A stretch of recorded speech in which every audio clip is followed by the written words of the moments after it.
কোনো প্রকার কাগজই দেননি ভেরিফিকেশনের জন্য, তাহলে আমরা যখন একটা ফাউন্ডেশন থেকে ফান্ড দিব আমাদের তো প্রথমে সেই কাগজগুলো লাগবে, আমরা সেগুলো ভেরিফিকেশন করব তারপরে না দিব, তার আগে তো দেওয়ার আমাদের কোনো সিস্টেম নেই। যেহেতু আমাদের এগুলো ডকুমেন্টেড এবং এগুলোর পুঙ্খানুপুঙ্খভাবে আজকে থেকে 30 বছর পরেও যদি কোনো অডিট করা হয় যেন সিঙ্গেল কোনো 1 টাকারও এখানে কোনো এদিক ওদিক না হয়, এটা তো আমাদের নিশ্চিত করতে হবে। সেই জায়গা থেকে আপনাদের মাধ্যমে একটি জিনিস আমরা একদম সংক্ষিপ্তভাবে বলতে চাই যে কোনো একজন আমাদের আহত যোদ্ধা যারা রয়েছেন তাদের ফাউন্ডেশনে যদি তারা তাদের কাগজগুলো জমা দেন, কোন কাগজ লাগবে, আমাদের মাত্র 4টি জিনিস লাগবে। প্রথমত হচ্ছে ফাউন্ডেশনে আমাদের একটি ফর্ম রয়েছে, এই ফর্মটি তারা যদি চান যে 16000 নাম্বারে কল দিয়ে হোয়াটসঅ্যাপে নিয়ে নেবেন আমরা সেভাবে দিতে পারি, তারা যদি চান যে আমাদের হোয়াটসঅ্যাপ নাম্বারে নক দিয়ে নেবেন সেভাবে নিতে পারে, কিংবা আমরা এটি হসপিটালে বা বিভিন্ন জায়গায় আমাদেরকে নক দিলে আমরা দিয়ে দিতে পারবো। আমাদের একটি ফর্ম রয়েছে ফাউন্ডেশনের, সেই ফর্মটি পূরণ করতে হবে। ফর্মের 2য় পেজে ডক্টরের সিল সহ সিগনেচার লাগবে, যেটা সত্যায়িত একটা কাগজ। 2 নম্বর যে কাগজটি লাগবে সেটি হচ্ছে উনি যে হসপিটালে ভর্তি হয়েছেন বা হসপিটাল থেকে ছাড়পত্র পেয়েছেন সেই হসপিটালের ওই ভর্তির কাগজ অথবা ছাড়পত্রের কাগজটি ওই হসপিটালের ডক্টর কর্তৃক সত্যায়িত করে নিতে হবে সিল সিগনেচার সহ, 2টা কাগজ।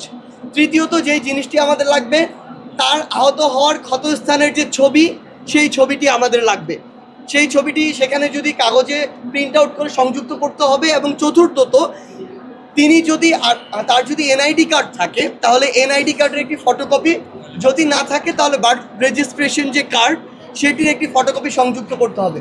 মাত্র আমাদের এই 4টি কাগজ স্ট্যাপলিং করে হয় এখানে জমা দিতে হবে, কিংবা কোথাও যদি থাকে আমাদের সাথে যোগাযোগ করলে আমরা নিয়ে আসবো। আহত ইমেলের মাধ্যমে এটি পাঠানো যাবে, আমরা নিজেরাই প্রিন্ট আউট করে নিতে পারবো। আহতদের জন্য মাত্র 4টি কাগজ। শহীদ যে কোনো শহীদ ভাইয়ের কিংবা বোনের জন্য আমাদের প্রধান যে জিনিসটি প্রয়োজন সেটি হচ্ছে ডেথ সার্টিফিকেট।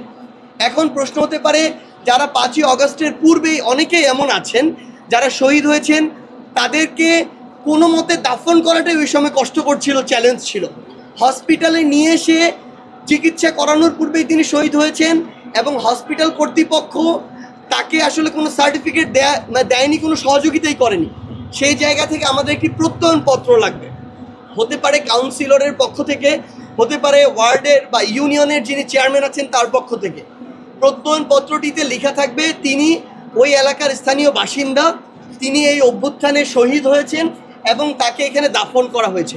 এই প্রত্যয়নপত্রটুকু যদি আমরা ওয়ার্ড কাউন্সিলর অফিস কিংবা ইউনিয়ন পরিষদ অফিস থেকে পাই তাহলে সেটাকে আমরা ডেথ সার্টিফিকেটের একটি অপশন হিসেবে আমরা নিব। দ্বিতীয় যে জিনিসটি লাগবে, যে ভাই কিংবা বোন শহীদ হয়েছেন তার এনআইডি কার্ড অথবা বার্থ রেজিস্ট্রেশন কার্ডের ফটোকপি আমাদের লাগবে। এবং তৃতীয় আরেকটি জিনিস, শহীদের ক্ষেত্রে আমার 3টি জিনিস লাগবে। তৃতীয় জিনিসটি গুরুত্বপূর্ণ, সেটি হচ্ছেন যিনি নমিনি হবেন, মানে আমরা চেকটা যার নামে করব তার আমাদের এনআইডি কার্ড লাগবে, এনআইডি কার্ডের ফটোকপিটি লাগবে। এখানে এখন গুরুত্বপূর্ণ বিষয় হচ্ছে যদি সন্তান অবিবাহিত থাকেন এবং শুধু বাবা মা থাকেন তাহলে বাবা মা দুইজনেরই এনআইডি কার্ড দিয়ে যাবেন, সেক্ষেত্রে বাবা অথবা মা দুইজনের সম্মতিতে যে কেউ আমাদের নমিনি হতে পারে, এক্ষেত্রে আমাদের সমস্যা নেই। কিন্তু যদি এমন হয়ে থাকে যে আমার যে ভাই শহীদ হয়েছেন তার ওয়াইফ রয়েছেন এবং একই সাথে তার বাবা অথবা মা রয়েছেন, সেক্ষেত্রে আমরা উভয় পক্ষের সম্মতিতে যদি হয় তাহলে আমরা আমাদের জায়গা থেকে ওই শহীদ ভাইয়ের যিনি সহধর্মিনী তাকে আমরা নমিনি করি।